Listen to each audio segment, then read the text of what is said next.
Yo guys, what's up? It's your girl Dev. And today we're going to talk about what happened in Lost Kingdom 106 as we go over the massive amounts of open field fighting that we had right after passes opened and just some of the strategies that I saw that were being used. We're going to go over kind of about what that was like to be on this side of the field. I don't have as many rally reports as I would like, but I do have some I want to show you guys from my perspective. I don't have much from the other perspectives, but it was actually pretty decent overall, and it was a great fight. It didn't last too long, and I'll explain in this video about why certain decisions done a certain way. All right, so let's get this thing started. Sit back and enjoy the ride. Okay, so some of the first tactics I want to show you is this one here. Now, this is also from my live stream, and if you're watching it, you kind of see how this happened. It was kind of interesting. It was a stalemate between two different kingdoms. We had people on one side, and there were people on the other side. And it was kind of interesting because we were trying to get to 34, which is on the right, and HGD and HG were on the left, and they were trying to push into 34 to try to take this fortress that was down to the right. And it was kind of interesting, and it was like the bridge of fire, I guess, because they were constantly fighting back and forth. It's an interesting tactic because what you could do is you can go forward into the mosh pit of troops and then go backwards. AoE commanders are the perfect kind of commanders to use right now. It's essentially like an ancient ruin sites in Light and Darkness where you have massive amount of troops in a small confined area, and you can kind of get most amount of damage using AoE. So having YSG on the field, now it only hits 5 targets, it is very effective in this type of gameplay. And as it kind of progressed over time, 43 was actually able to successfully push through to 34. And it was kind of interesting because they had the open field covered around the fortress, and 43 just ate them up like candy. It was kind of funny, but there was a lot of open field presence in that video. Alright, so now we're going to talk about the war that was with 34 and 66. Now, it was quite interesting because 66 only had one flag down. So they were only attached to the pass via one flag. So that means only one alliance is going to be able to pass through the pass, which is something you guys need to keep note of, because the fact that they didn't have access with multiple alliances to the pass, they were easily double rallied. Now this flag here is getting rallied with a Richard on a Charles, which looked like a change to a Constantine garrison. Probably not the best option for a rally, but you can tell by just the open field presence of 66, it was actually kind of fair at this point. It wasn't like really going one way or the other. It seemed like it was just a lot of back and forth. Here you see a rally, an archer rally going to a garrison, which will have calves in it because it's the counter for archers. But as you can see here, you know, it was still like the massive open field presence from 34 because, well, while 34 is fighting here, they're also fighting on the other side of the map with 74 and also with 43. So they were like in multiple different places. So their field presence here was just one specific alliance, which is the same way that 66 was. It's just one alliance because there's only one pass. But in reality, 34 had 2 alliances on the field.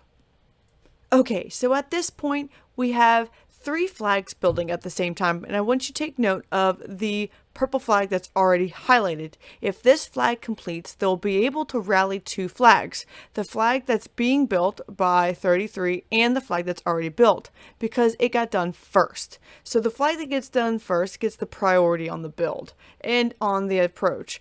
So now we wait for these flags to complete. You have 43 in the yellow pushing up to touch purple, which is 33. And it went pretty interestingly because the fact that we were waiting on both flags to finish to see who would have the priority on the field. And as you can see, 33 was able to build first. So now we're playing defensive. And now we're just basically watching the field fight and hoping that the flags will stay. But unfortunately, 43's flag was unable to hold, and they did lose that flag. It looked like it changed from a Charles to a Sun Tzu garrison. So the other part of the battlefield we kind of peeked in on was 38 advance on 43. Now it was quite interesting because how they did this. Now after they took the pass, what 38 did was they were rallying structures and they were rallying forts near where they placed this fortress, which was on top of the level 5 pass going into zone 6, where we were fighting with 74 and 33 and 34. Now it was actually very smart and one of the most interesting tactics, which was rallying a fort to get there faster. They couldn't keep up with the cav marches, and they could easily just change garrisons, and you could rally those rallies, but you need the open field presence. And I'll tell you this, 38 had that because they haven't fought in this KVK. They had massive amounts of troops. For every one person, they had 5 troops. I mean, most people after the war with 43 and 74, we didn't have the troop counts. So it was really hard for us to kind of gain that open field presence that was really required in this kind of fight. Okay, so now we're going to talk about the structure that I was able to garrison, and it actually didn't go quite well. And if you watched the live stream, you could have seen, but I don't actually think I covered this. It didn't go in our favor, and we lost this flag. I mean, yes, it was a infantry garrison versus an archer, but one of the interesting features of this was the fact that we didn't have the open field presence. And I've held a flag before fighting archers, but the difference was we had the open field presence.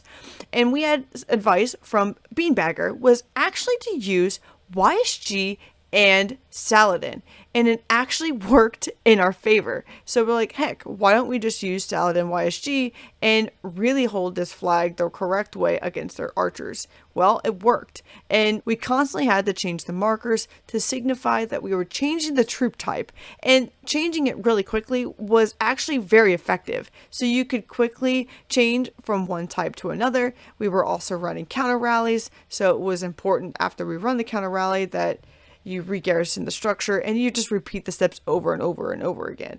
Well, I think it really held up well, and I'm really glad it did. It was actually very successful. As you can see here is the counter rally, and it held up pretty decently. It did disband as soon as we hit, and here's the rally report. I mean, that difference right there, 243,000 to 309,000, that's very significant. Okay, so at this point, I was taking garrison on this Edward YSG rally. Now, some of the problems that we had at this point is that we just did not have the activity to reinforce this flag and also swarm the rally or even run a counter rally. Because on the other side, we're running cavs in a garrison with an infantry rally. This is infantry in a structure, and we did end up doing a cav rally on them as well. And it was just really difficult. We were spread really thin for Parabellum at this point. But we had them kind of in the open field. There was a lot of presence there, but it's just not enough to take down this rally, which kind of sucks. We did have a king skill. We did use it to see if it would help. It did help for a short amount of time, but we were unable to really hold this flag effectively. All right, so at this point, we are going to try to take down the fortress that's being built by 838, right?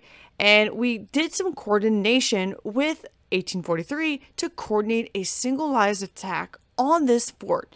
Now, the problem is the open field presence on the fort, okay? So what do we have to do? We need to wait for a skill, for everyone to gather really close together. They're going to activate the skill, and we're going to force these marches that have been sitting there at this fortress for like 3 hours. And our goal was to try our best to kick out every single march around this structure as best to our abilities, because of the fact that there's a lot of marches on the field from us and from our enemy 38.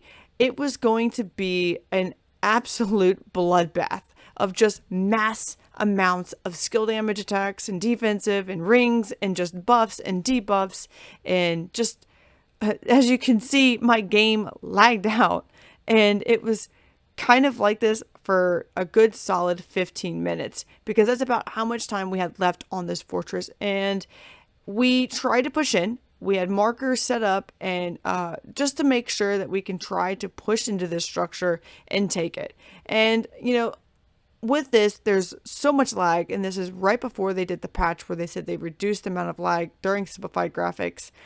And I really hope that does change. But as you can see, it still lagged significantly. It is fast a little bit, but we tried to push at the same time. Now, doing this was important for us because we had to make sure that we kind of sectioned our troops to stay to the north, because we didn't want to have any crossfire with 43. And orchestrating this kind of attack was just eliminating the open field presence so 43 could launch a rally on this fortress. And that was why it was really important to try to take the open field advantage. But it was just the sheer number of troops that were from 38 that just completely outnumbered us. There's just so many of them on the field. It was just really hard to take control back. So as you can see here, we definitely were able to take control a little bit, but they just kept coming. 38 kept running rallies to fortresses to get these troops here faster. They kept multiplying. They kept getting more and more and more and more troops. And it was really hard for both 43 and for 74 for the open field presence, because of the fact we just didn't have the troops on the field that were even able to fight. It was just really, really hard to gain that open field control. And essentially, if you have that positive open field control, you're gonna have the advantage. And unfortunately, we did not have that kind of advantage here in this open field fight, which does suck, but that's kind of how it played out. Okay, so now that we've watched some battle footage, let's go ahead and take a look at some of the battle reports that we were involved in. This is the garrison that I held, and it didn't go as well as I thought it was because of the fact that we just didn't have the open field presence. We couldn't swarm down the rally. Yes, we had more people in this structure. We just were unable to hold it effectively. And as you can see, we took a significant loss in this flag. Okay, so part of the reason why this had more significant loss is the fact that you were missing a very specific buffs for both Charles and Constantine, and that is the full infantry buffs. And unfortunately, in this structure, it was mixed troops. So with a mixed troop structure, you're not getting the full benefits from having a single troop type, which did give us a heck of a lot more loss than what we needed, and there was nothing we could have done. Even the fact if we just left the structure, whoever was left in the structure would take a heck of a lot more deads than what they already had. So unfortunately, this was not a positive trade because of the fact that it was mixed troops, and specifically with Constantine and Charles, it does require infantry. Alright, and on the next flag, the same situation happened. This flag was a loss and it did get burned down. It had mixed troops in it as well. And like I said earlier, having mixed troops in a structure that requires only infantry or only calves or only archers, you're going to see the loss in troops get much higher. That's why as a R4 and an R5 and an alliance, you're constantly checking to see who is where and with what troop type. Now here's the second report from Beanbagger on Garrison with that Saladin YSG and fighting an Alex Charles.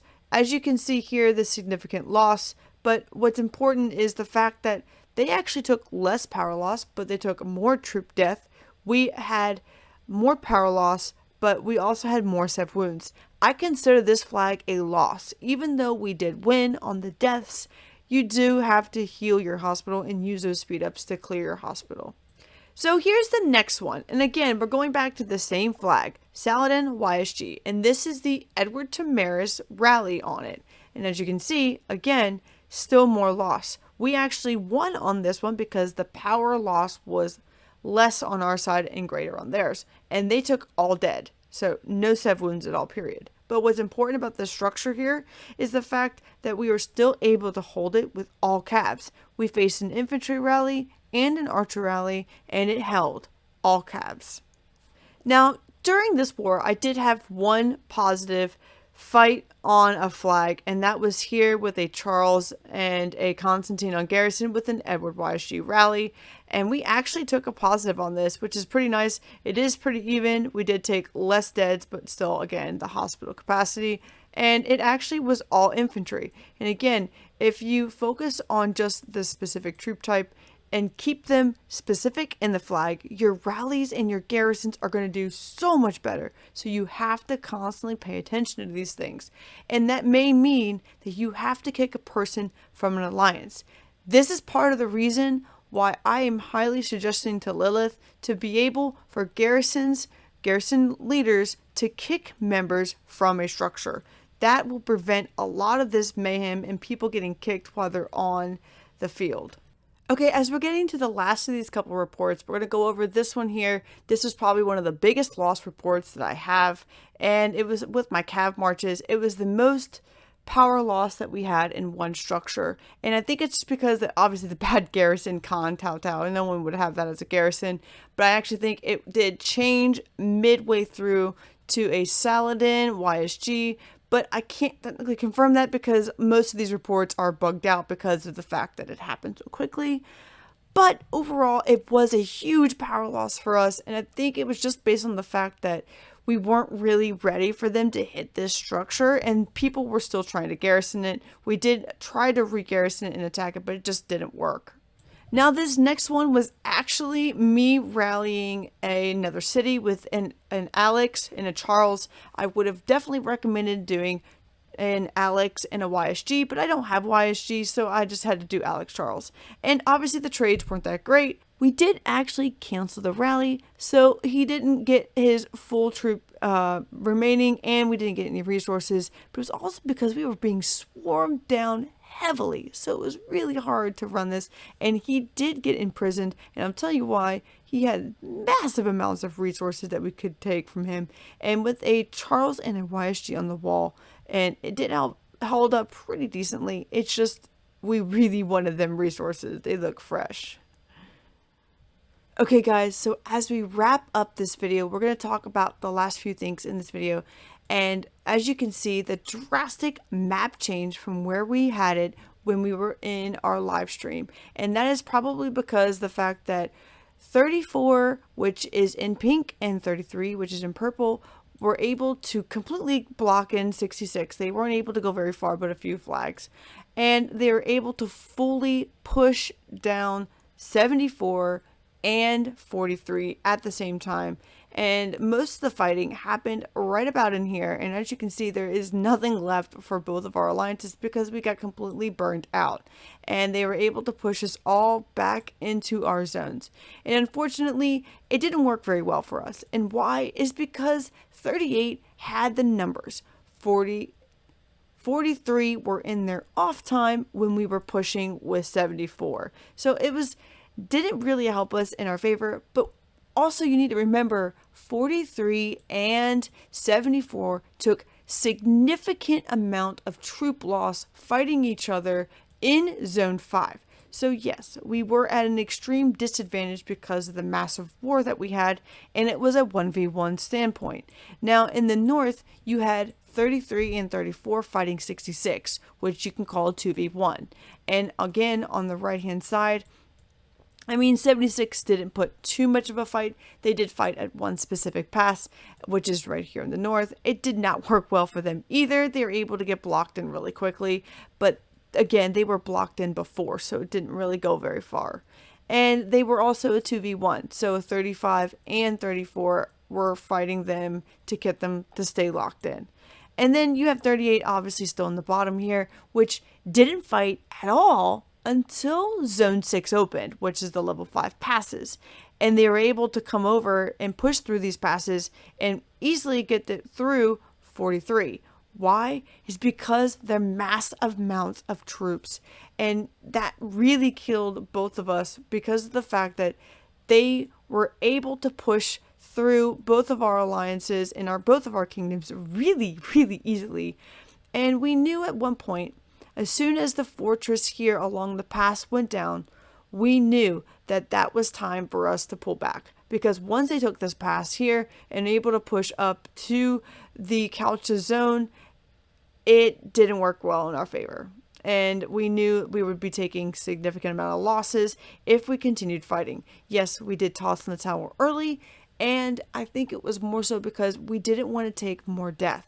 Because if we did, it wouldn't be for much because we weren't going to get any structure. So why would we bother holding a structure or a standpoint? So as a leadership team, we decided to pull back. It was the smartest decision that we could have made at that point, given the circumstances that we were given. Okay, guys, as we wrap up this video, we're going to end with one more point, is that this is just a game, right?